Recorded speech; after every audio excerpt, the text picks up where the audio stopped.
Hello and welcome to the Vista. Today we've got a very special guest, and that is Conny.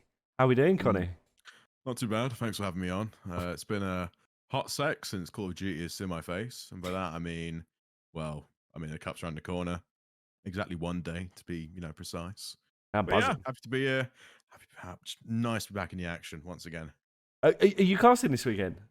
No, I'm not. That Ah, is just in terms of it all, like when you're looking into Call of Duty this year, again, it's a lot later, a lot slower, a lot less. yeah, you can I say think that. I think last year when I first started like the casting stuff in last year, it was really organized back then because it was reaching out to Shift, it was asking Shift like, I finished coaching now, I'm done. I would like to get into casting again because I started it a little bit back in Modern Warfare. I liked it a lot, but I didn't have the equipment at the time to really fill a caster role. It was the Astro headset, and it was not good. It was a mess. So when it rolled around, I mean, Shift was fantastic at organizing all the community broadcasters at the time, getting them into a spreadsheet, getting them, casting slots, pairing them up was the best thing he did. Putting me and Remy together, me and Narski, because of our styles and even the criticism as well from like the top challengers casters like Shift, Proper, uh, Andy Enigma, Brody, Visions, like these guys would make us better. So back then, when we started, it was November time, and November when we all sort of knew what to do. Yeah, Then December rolled around. The first few cups were done by that point. I think the Pro Am Classic was happening as well. So, yeah, we were really in the thick of challenges, and we knew exactly just how much work we were going to do in that month. And it was exciting because you just wanted to learn the game, learn how to cast properly, create something cool with another person who thought the same as you, and just at least express the passion you have for the game in a way where everyone's going to know how much you love it and they'll get into it as well. That's what creates a good product at the end of the day, in my fair opinion. Now we're in January 2024. All we've had so far in COD, I mean, you know better than me. You got an organization here, you got Noctem, so you really have been seeing the front of it. Challenges so far.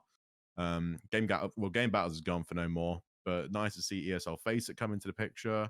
What is different now is broadcasting this year. It's all been a bit, up in the air. We're not really sure where we're going to land or who's going to do what right now. I think most people have figured out what's going on. For me, it's about seeing, I got the experience. I got a fantastic partner in Remy.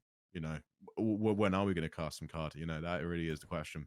yeah. I'm excited to see you when you do come back in, because like that was my first experience of you as well when you guys were casting over us last year in the elites and stuff, and like it's weird because obviously I knew of you, but you probably might have heard my name, but then we didn't actually meet until what, ESI, which was Yeah, that's another funny story. November. Yeah, it was November. It was putting face to paper without the pen being involved. That was the best way I could summarize it, because with Noctem at the time, I mean, the organizations last year, which had a really good rep in terms of like how it was ran, injection into the scene, and their overall like ranking and placement from like the players they signed and how I did in challenges consistency wise. I mean, Deviants was up there. Atlas Lions came back for a little bit last year as well and doing really good. Noctem were doing a lot too. And on the NA side as well, you can shout out like Convoy, Iron Blood back then before they left. And even, the merger with Rocker. I think ESC were the ones who, ESG, they merged with Rocker. I mean, these are the orgs that you look at and think, yeah, they want challenges to survive. Noctem were in there as well, and they fielded like, you fielded 2 teams last year, which was definitely like same as Deviants. crazy. Definitely thumbs up. Lots of players were getting opportunities. It was crazy, but yeah. Lots of players were getting out there and doing well. Then ESI rolled around. ESI is a big old event in London. It's where all like the esports orgs, industry leaders, decision makers meet, and they all discuss business basically. But I went there as a student looking for internships. And then I was going. They released an app as well where you can see who was going and network with them a week before. And like, message them saying, "Hi, I like what you're doing. Do you want to book a meeting at 11 o'clock by the cafe in the corner?" Sort of job. And Jack was on there, and I was like, it was Jack Stovall, founder of Noctem. I was like, this isn't the Noctem in card. Can't be. Come on. And what's the odds? What are the odds? I mean, we're in an esports function. Noctem are here, and then we also have a mutual friend as well called Hannah, who connected me and Jack properly. But when I recognized it was Jack, founder of Noctem, very exciting moment, because I mean, that was the one connection from COD that we had at that whole event. So Yeah. it was quite an elating moment. Yeah, it's funny. I mean, great event as well. To be fair, like it's the first time I've been to an ESI event, and I was impressed.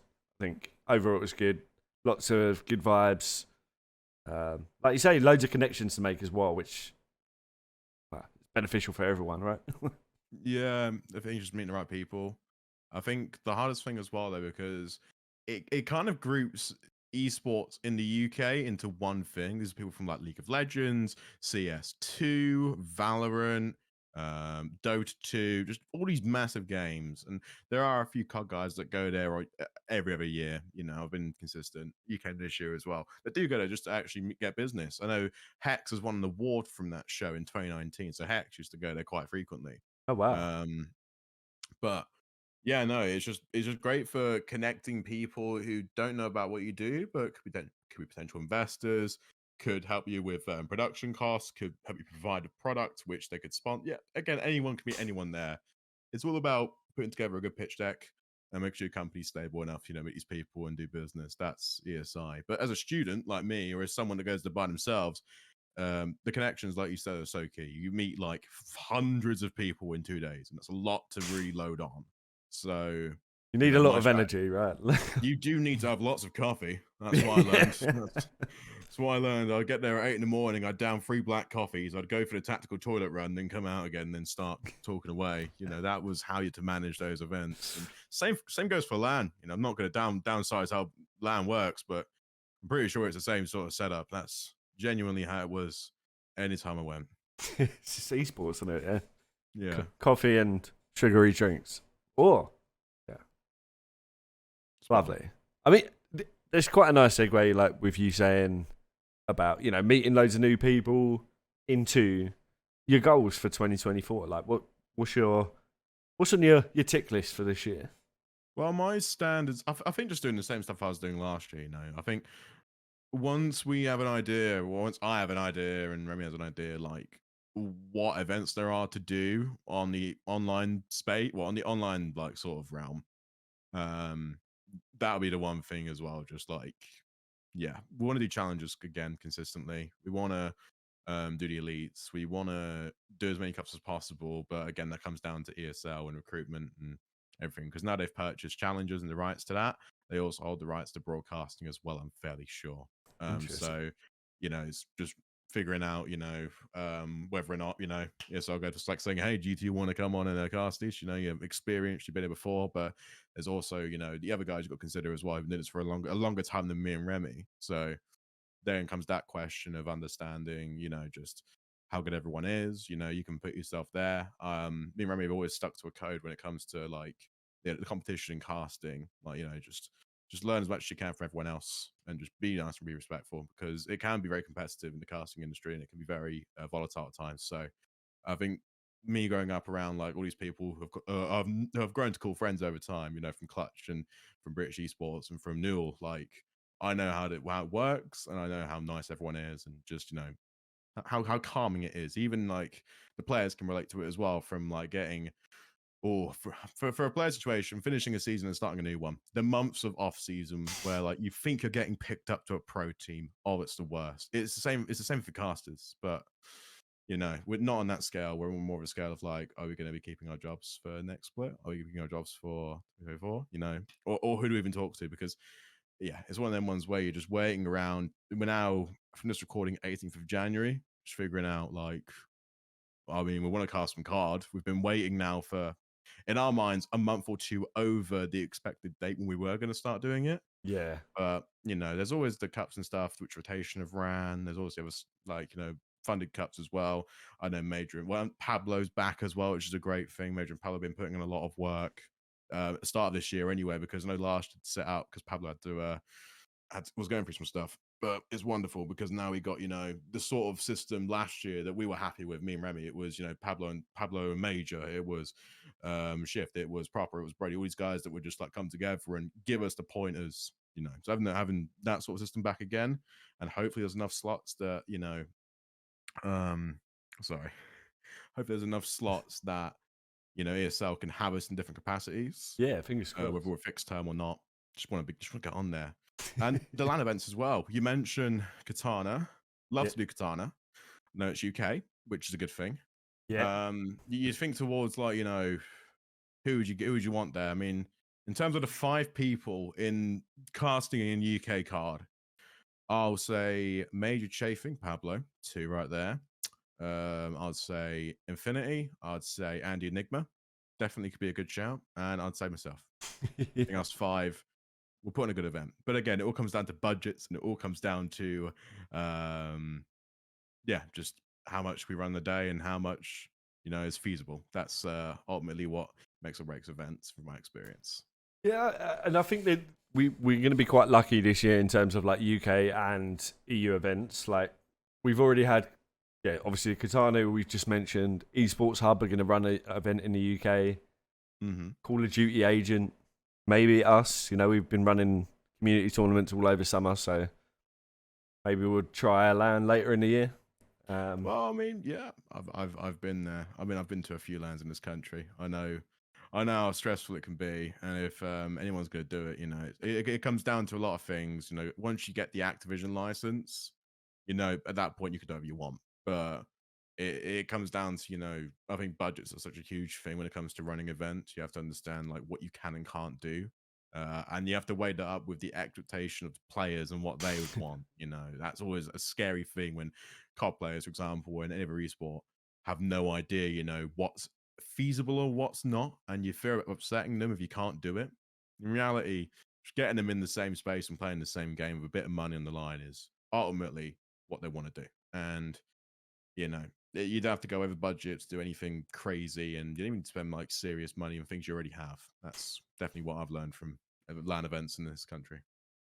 Yeah, I mean, is it for me? It's exciting that we. It seems like we're going to get 3 or 4 in the UK this year, on top of obviously the 2 potentially 3 major events for challenges as well. So, although like I can see why people have been negative, there's also plenty of opportunity this year, right? Like there's so much going on. But yeah, super exciting. I guess moving on. What is the highlight of your casting career so far? Mm. Because you've done a bit of Valorant, you've done Call of Duty, I have. you've Yeah, hosted events. I've been everywhere. Yeah, no, I think you got it. Yeah, I think when it has to be the one thing that is like stand out, it has to be the North Finals when I was on stage hosting that show. It was just so cool to be up there. I think, you know, when I envision like getting on stage in front of people and doing hosting, I know that I want to do it and I'm excited to do it. It's something that really wakes me up. And all of the roles I've had in COD when I was playing it, when I was coaching it, this is the role that I love most and want to do most. So it's good to know I know now. And it was exciting because of all of the planning that went into it. There was an actual 300-seater crowd there at the time, which in a studio event was really loud, or a lot louder than I thought. And overall, it was just ran good. You know, there was minimal to no hiccups, like broadcast wise, and it was good. I got to dress up nice, got to get a microphone in my hand. You know, I'm just fucking getting serious blues here from that event. You know, I'm sorry. makes me think. Yeah, no, it's fine because we can lead it into the COD events and what to expect from there. I mean, I would love to do that again at the COD events this year. You know, I think I've reached out to ES Hub, reached out to Katana about it. Again, it's all about budgets and it's all about making sure that if we can do it, yeah, you know, that's the big thing here. But when these events like do happen, if I do get to do it again, then that's when I could start to consider myself into more, I think, into high prospects. I think that's what I could start talking about. You know, at least lots of high tier 2 work, maybe potential tier 1 work, because I do feel like although I've counted it, I've done 6 studio shows in the last year. Wow. I feel like I still need to do a bit more before, you know, you get comfortable enough to go on and do that, because that's a whole different thing when you go into that level. Like you go into a franchise league and host a desk there, it's scary. When you cast any games there, it's scary. It takes a lot of time, but I think I'm more than willing to put in that time. I love to hear it. I love to hear it. And when I was scrolling through everything finding some notes to run through with you. Oh yeah, The West Ham gaming picture came up. yeah. Can you tell us a bit about that? Was nothing. It was actually just an internship. So that was like a LinkedIn thing, but it was cool. They were just looking at people to shadow West Ham esports for a month, and it was paid commuting. You go up to the stadium, you went up to the esports facility, you chat with a couple people, and you just learned how to analyze gameplay, for example. So that was more in tandem with my coaching work. Yeah. If we were talking about time frames, that was from the end of Cold War into Vanguard.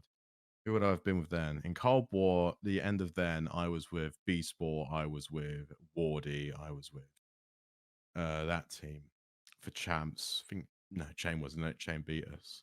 But yeah, I was with Wardy and B Sport for champs, and we finished Cold War.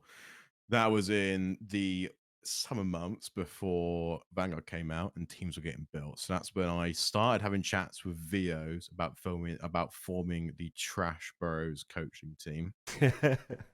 And I was going up to the Olympic Park one day a week just to meet some people and chat. Honestly, there's nothing crazy, and it's just a cool thing to put on there. That's like a cool post-it stamp in my career, which has actually nothing to do with my career. It was more shadowing, like an interning. It's still a cool experience, though, right? Yeah. And like I agree. esports and gaming jobs are so competitive anyway. So like the fact that you could get it and then go and experience it, just see how other people. Yeah, just learn about different esports. I think that at that point, that's what opened me up to different esports and not just Call of Duty, and starting to like the whole like country's ecosystem around esports, because it's very different country to country. You got to understand France and South Korea and Germany, their governments back esports, so funding is very nice over there. Over here, they don't. Yeah. So it's very different cultures and climates, but what I've learned anyway from that internship, again, I learned how to use more UIs as an analyst at the time, so I can use Excel proficiently. I can use sports code. I can use pretty much anything, even light programming software. Like C Sharp. But again, that's like just from sitting down with analysts that know that just know their job. Yeah. And I was fortunate to have that for 8 weeks. Uh, Then, yeah, I'd say that's pretty much all I can really contribute to that period of time. I mean, Again, we finished that, got the Trash Bros team in there, Jack, and that's so funny. Yeah, the Trash Bros team. I met Will. I chat with Will, saying we should build at least a staff around it. Will had a friend called Bursted, who was an S&D coach. S&D coaches in Vanguard were very popular. They were like the hot new thing, your S&D coach. And at that point as well, I just met Aaron Sharp, or Sharp EU, who, when I first met him, was blown away at how good he was at just analyzing data. He was so good at his job. And at that time as well, he was, doing work at West Brom. He was literally doing part-time work with uni at West Brom. So I knew, like, if we could, like, if I could introduce him to Will and we could build a team or a coaching team around this, then we could do a lot of damage in challenges in NA. Although the results didn't reflect that, it was still like exciting to know what happened to those two later on down the line. Definitely. yeah, because I mean, you've worked alongside and with like people that have been in the league, around the league, like top challenger players for ages, right? Oh yeah, Sam Phoenix, Javid Darrell, all VOs now. Yeah. Oh, Ash, Cheek, yeah, been with them. Played with them as well. In a university tournament and won it with them. So I have good player memories with them as well as like good staff memories with them. And yeah, I'd say I have a pretty good tendency of, yeah, I'm the stepping stone coach. You use me, you'll go into the league. Like, there you go, mate. There you go. To balance the casting with some coaching on the side. I mean, the thing is, what I've learned is all these coaches are very different. Like, from me working with them, they're all so different from one another. Like, Sam Phoenix is a great motivator and really getting people to rally behind him. Also got a good like base understanding for tactical familiarity, getting players to get really familiar with one another. Like, he can build player cores so quickly, and like players you wouldn't expect to work together, he can get them to work together really quick. So that's a good thing. Javid Darrell, he's so structured, so measured. It showed last year with just like how much planning he does around all sorts of aspects of the game and in and out of the game. and the team he has behind him. Like, he's very data driven. He's very science driven. I mean, got 3 chips last year in a world championship, which goes to show. It's not bad, Well, is it? It's not VOs, bad at all. yeah, no, it was great, and VOs was really good in my opinion. I think he was really good at organizing the behind the scenes team. So me, Sharp, and Bursted. For one, he's really good at organizing us 3 because we're a 4-man team. He was good at delegating tasks to the staff. In terms of like player information acquisition, like him getting the player is pointing across to the players and him teaching his players new things, or him raising things to the players which they might not have noticed. Really good at that. He's also really tactically sound. Like, he has a good way of overloading pressure. Like, he has a good read of pressure on the map, and he has a good way of overloading it to the point where he can gain control again from seconds of losing it. So yeah, Will's like just more like, I'd say, engrossed in the game, Yeah. and it's showing this year again. He's very, very much, you know, one of the younger coaches in the league, more malleable in that sense as well, can learn more, can opt to change things around where he sees fit and not worry too much about it impacting his core roster too much. Yeah, there you go. There's a story. Beautiful, mate. Beautiful. And before we get on to a bit more COD, just wanted to throw some quickfire questions at you. Yes. If that's all right. I'll keep them short because I've been going on too long. I love it when people talk because it means I don't have to and I can just sit here and listen. And like some of this stuff I already know, right? Especially from people in the COD team, but like hearing it from you and hearing the detail behind it and like how it's made you feel and like where you've worked with these people on a more detailed level is great for me because it's just like I just get to sit and listen to the story, right? Yeah, no, I understand that. Fly on the wall. Exactly, mate. Exactly. Right. So, quickfire. What is your favorite COD weapon of all time?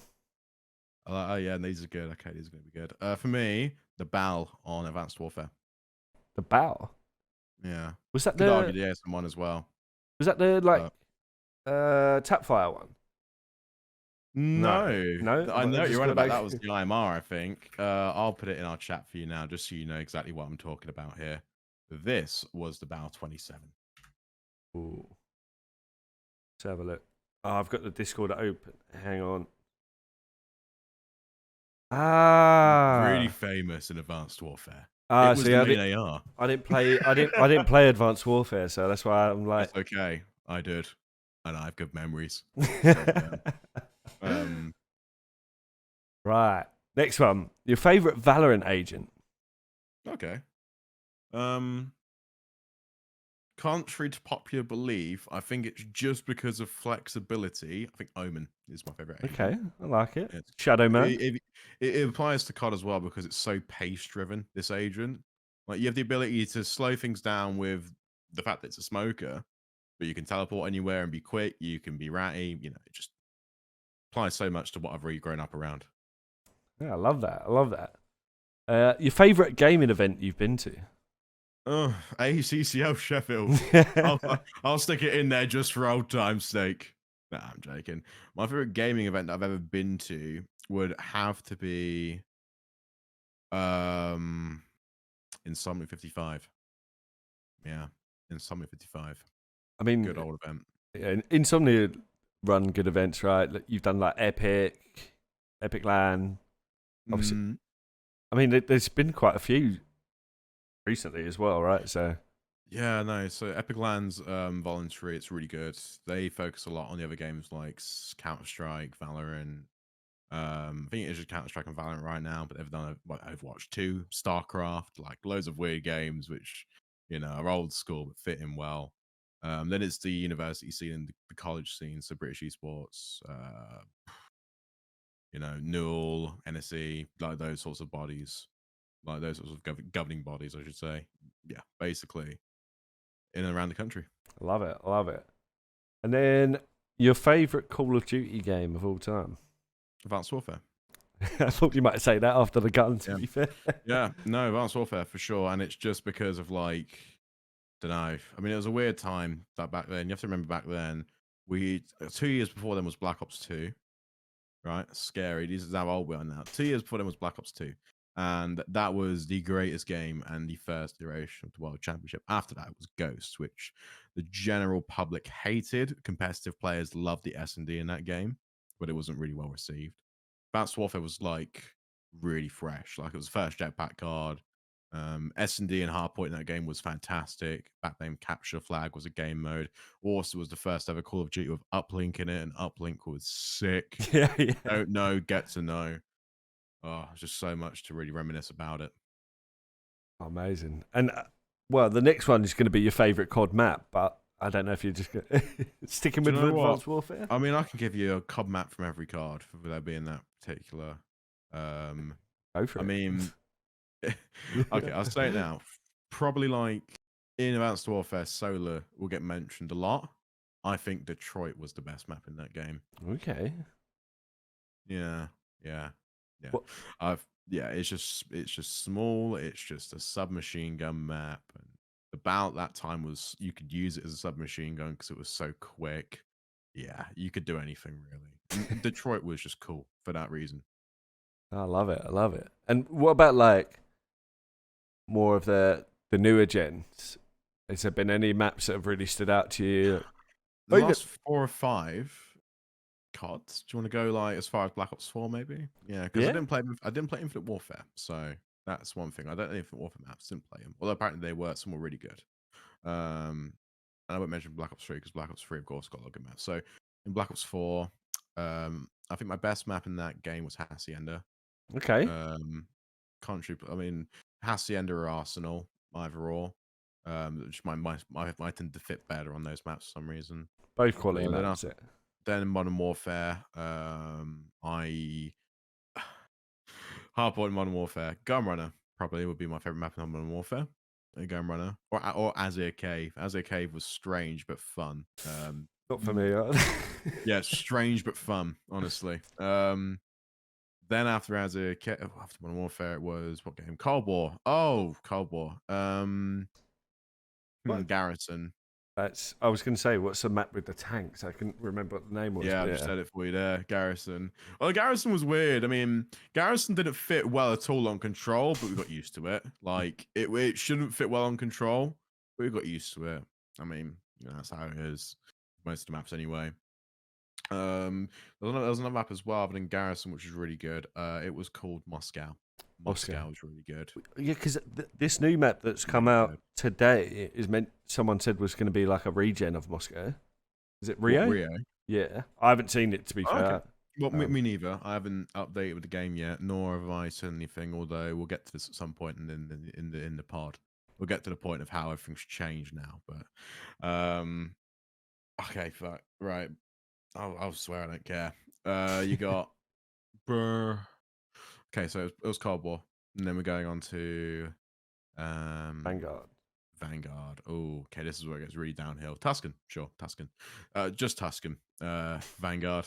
No Bocage. Bocage. No. I mean, I liked it, but I didn't think it was a good map. Like, I can have that opinion. I liked it, but I didn't think it was a good map. Is such a common opinion now, just to get you out of water, hot water. I mean, and then after Vanguard, we are at Modern Warfare 2. Yeah, damn, last year. So Modern Warfare 2. Yeah, again, this is where we have to really question, the progression of the game itself. Oh God. Oh, Modern Warfare 2 maps, which I actually quite liked. I mean, I liked Mikado. I don't think Mikado falls under Bocage. I liked it, but it wasn't a good map. So yeah, that again will be popped under that category very quickly. Supposedly coming back this year at some point as well, right? Yeah, supposedly. I mean, that's been mentioned a lot at the start of the game. I mean, they also as well weren't going to balance out the Modern Warfare 2 weapons, like, obviously anything could happen. And in this game, it's all the old Modern Warfare, like all the OG maps. So I'd say the best one, in my opinion, out of this big and bold bunch is High Rise S&D map. Why not? Oof. Or Karachi for hardpoint. I like Karachi. Yeah, Karachi. I don't mind Invasion either.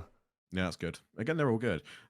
Again, Just we didn't know whether these maps are going to play well in hardpoint. We knew they'd be good in S&D, but we didn't know if they're going to be good in hardpoint. And I don't, some of them are. I don't know if you've seen, but they've also managed to change all of the hills today. That's what we're getting to. Yeah, no, I do have a phone, Jack. I do have a phone. I do read Twitter, so I haven't really missed anything. Pardon me. But I will say that I've never once seen in my lifetime. I've never seen before an event. Right, usually before an event, we do see spawns change at most, or like a patch update comes out and it ruins a gun. Never in my life have I seen them change hard points. Me and Remy at the start of this game wrote out a list of all of the in-game code names for hard points. I know Karachi. I think they've changed 2 on that because I know that from reading my notes back then, like, oh, most of these names are matching up, but there's obviously new locations on there and everything. But I just don't see how that's completely feasible, given that we've got. I mean, the pros have got an event in 10 days. Yep. As well. So yeah, with these changes to the game, it's going to be a whole lot more work, a whole lot more overtime to get used to the game again. But I mean, COD players have been doing it for so long, they'll complain about it one day and then they'll get used to it and do it. That's sort of the cycle that we're in. Yeah, I mean, I'm hoping it makes a difference, right? Like, there's a couple of hills like people were complaining about anyway. The sub base, like the hills were a bit sketch. It's just the timing is the hardest thing. I think most people are struggling to get on board with. But yeah, but hopefully this is a one and done, and it's changes that were deemed needable. The admin team or the devs agreed with pro players, and that some hills needed to be changed. It being an unannounced change is more of the concerning factor of it, but I appreciate in a degree of me being unbiased that they're listening to an extent, and hopefully the correct changes are being made. It's just a case of I can't say much as a guy that doesn't play the game competitively anymore, so I don't know particularly what's the what impact is it going to have. Is it going to be good? Is it going to be bad? That's where the players are going to decide it. But again, we just don't want to go into a system where it's just constant negativity from our end to the devs, because I know the devs will just at a certain point in time, which they did do at a certain point in time, just stop listening and stop caring, and then the game won't progress. yeah, I think it's definitely positive. It's like the timing thing's the hardest thing, but at the same time, the teams that adapt the best are gonna thrive, right? This weekend and then going into Boston. Yeah, no, they will. The seeding's also weird for Boston as well. 10% of points from last year, I believe. Yes. Which doesn't really make sense on a competitive integrity level, because I'm fairly sure lots of the new teams that are doing well in this game have ex-pro players, and their default points are going to be like 30k, which means they're going to have, like, at best, probably like seed 12 to seed 8 going into like a major, which is, so the Team feeling. War, so like Team Nasty, Team War, they Yeah, are team. 4th in the EU now. We've somehow gone from 7th seed to 5th seed overnight. I don't quite know how that works. It must be a rounded thing. Plus the cups this weekend. Points, right? Yeah, I'd ask the players as well if they know anything else, because I mean that would, yeah, I'd raise an eyebrow on myself. That wouldn't really cross my mind as like a normal thing. No, strange. I mean, Yeah, at the moment we will be playing Team War, so like Team Hixie and Nasty for top 4 this weekend, and then if the seeding stays the same in EU and NA, which it won't, but if it does, we'll be playing Steve Vortex for top 16 in Boston. yeah, that's going to be interesting. Although, I mean, see, this is why this is why you have cups beforehand. Like, cups are really good just to get the seeding re-registered for the new year. And I feel bad for ESL, face it, because of the job they've been given to do, or they've purchased a company. I mean, ESL, face it, if you don't know from CSGO, they're really good. Like, Yeah. they're fantastic competitive tournament organizers. They're just given a product now that they haven't really touched in 5 or 6 years. Yeah. So I think it's a lot of adjustment, but they've also only been given a set amount of money, and there's only a set amount of events this year, which are clearly less. And there isn't really, I mean, there's a lot more banking on the events now, which is, competitively going to be great, and everyone's going to try harder, but it's not going to be healthy in the ecosystem for a long term. I mean, that's when you start questioning, the COD League and sustainability sake, because what happened with Overwatch raises the same question for COD. Just by nature, it raises the same question. But I'm excited for the events regardless this year. I mean, hey ho, it's going to be a good time. The seeding is going to be hopefully looked at again, or at least reworked, because it's clearly having a lot of problems around the players and around the teams and orgs, which will have to be funneled through the higher ups. Has to be funneled through the higher ups, because going into an event 10 days out, yeah, the seeding is going to be interesting. Either that or move on from it. But I doubt that. I doubt that would ever be the right thing to do. I think it needs to be looked at again, in my opinion. Yeah. I mean, it's a tough one, right? 10% of last year plus this first cup's seeding, and that's what you're going into the season with. But we just got to take the cards we're dealt, right? We do. That's an optimistic way of looking at it, and it will definitely not burn you out later in the season. I can say that for sure. Oh, I love it. I love it. Right, I've got a couple of this or that questions for you. Yeah, go for it. First up, Call of Duty or Valorant? Oh God. Chichester or London? That's actually really good. That's really good. I like that. So I think, I think I'll say London just for the amount of esports there is there, and how much esports there is in London. Like, you can walk out your front door and go to an event there. Down here, there's a university which has a degree on it, which is really good, but it's still a university town. Just there is got a much more older and wiser population. The golden era. Bognor Regis is the stark opposite. People are dying at like 30. But yeah, the town we live in. I mean, Mike and Aaron can tell you the exact same. It's good to live here, but London is a preferred choice. Fair. I think that's a great explanation as well. Pro player or pro caster? Pro caster. Love that. If you'd asked me that 5 years ago, I probably would have said pro caster as well. Really? Playing, yeah. Because I knew back then I wasn't good enough to do anything with COD. I just enjoyed playing it. That's why I took a decision at 19 to stop playing and go into coaching. Just at least to start to understand how it worked behind the scenes so that I could have a job in it in the future. That's my reason why. I love that. And that's pretty much it for this or that. But I've actually got one. Who's been your favourite person that you've either worked with or played with?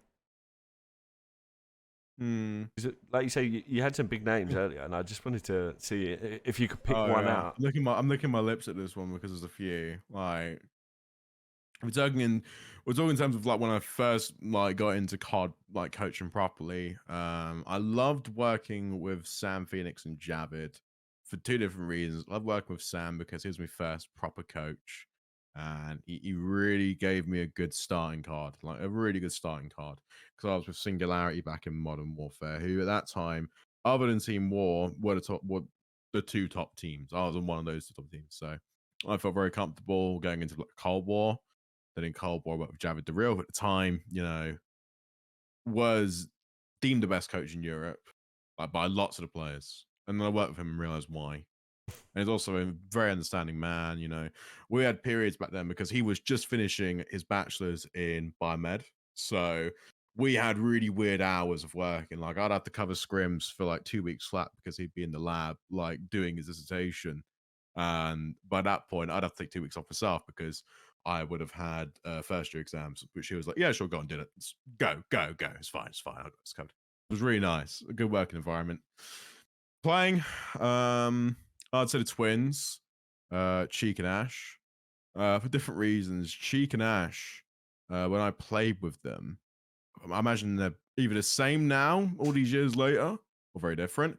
But they just fought so much, and it was just so funny. Like it was just so funny because they're like brothers, and they are twins. Yes, we know, but it's the way they fight, and it's just like so brotherly. So you do get a sense of like, yeah, I got a real handful here with these two. Um, and then in Chichester as well, like the reason why I came here was because of Mike and Aaron to a degree, like those guys. I met Mike in Cold War. At the time, he was friends with lots of guys I was friends with. We became mutuals, and then became friends, and then went on to his in Chichester for a period of time just to check it out. And by this point in life, I dropped out of Greenwich, and yeah, I just went there. Love Chichester. Thought, I'll come here because I would like to rejoin university that I actually like and want to do a degree in actual yeah. Then met Aaron as well. First time, Rayless. Yeah, again, Rayless is very like nonchalant, very cool, very nice. One of his best qualities though is that he tells you how it is. So you know you're in good company with Aaron most of the time because he will be dead honest with you on a lot of things. Yeah, that's wild. I mean, the first time I met him, I thought he'd be quite quiet. I don't know why. I just had this Oh, so perception. you're wrong. Yeah, You're I was really very fucking wrong. Really? I was playing clubs with him, and I think within about 2 minutes, he was already letting me know how shit I was. So. Yeah. Well, did you know he's a national FIFA champion? Is he? No, he didn't know. No, he won an NSE event. He won the NSE Online Winter, so he's an actual national champion. He also got third in the Spring FIFA LAN. He got top 3 in a FIFA LAN, which, bear in mind, Aaron got into COD in first year of his degree. So this was a couple of years ago. He got into COD in Modern Warfare because of the London event in the Copper Box. Ah. He went there as a fan because our university at the time was twinned with London Royal Ravens because of Odie. And then they got a bunch of free tickets to go to that event. And at the time, there was a couple of guys at this university called Yeckers and Betteridge, and they were big COD fans, and I knew them from COD before Aaron.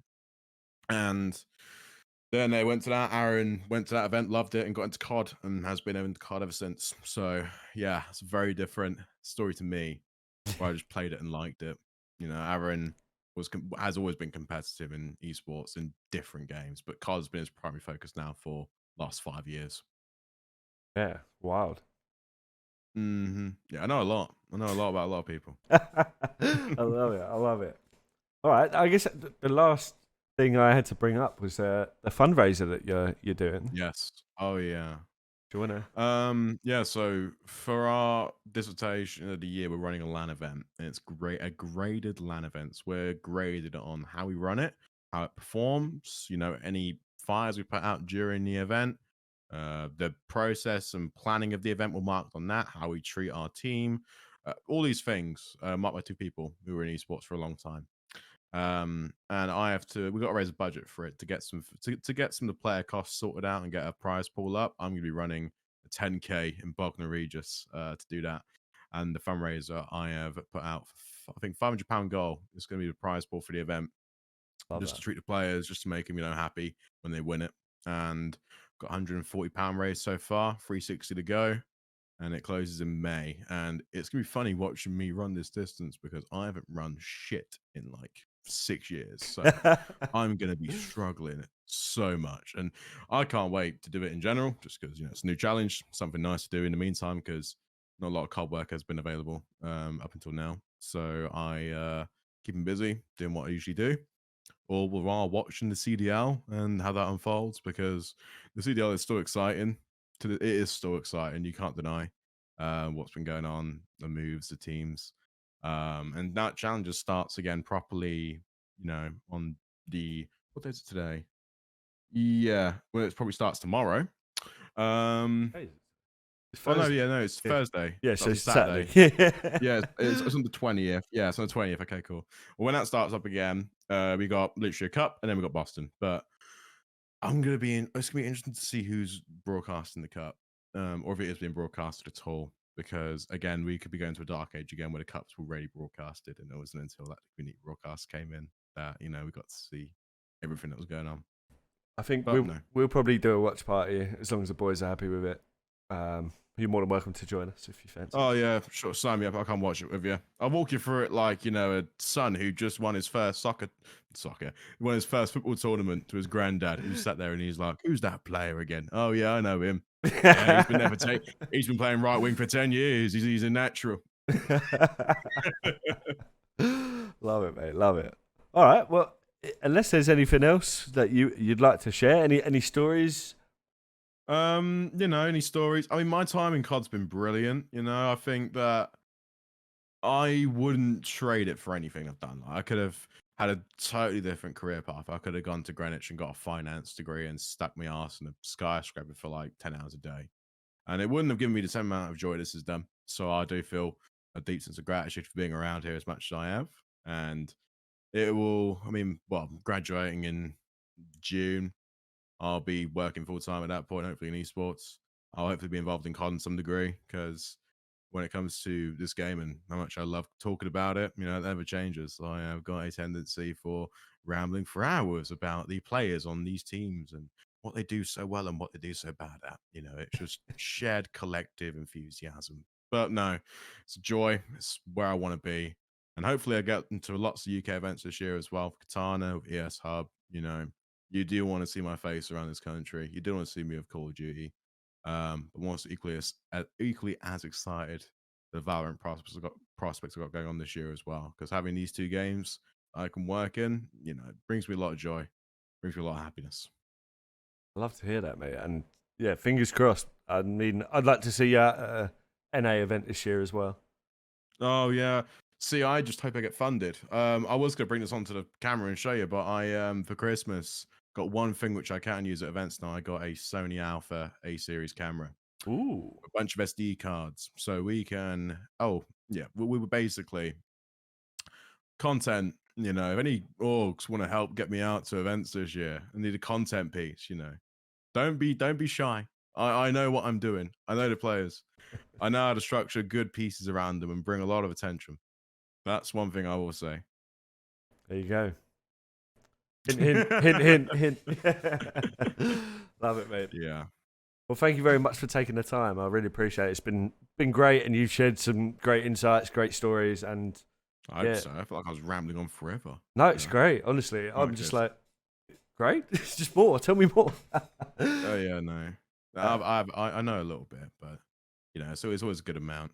Just hope as well. Again, the fundraiser, I'm running that. And the budget's got to be there. Dissertation's got to be done. Donations are always appreciated. And yeah, that really is all of my spiel, really, Love it. Well, I can't wait to see you back on our Call of Duty screens very soon. Fingers crossed. Now it is.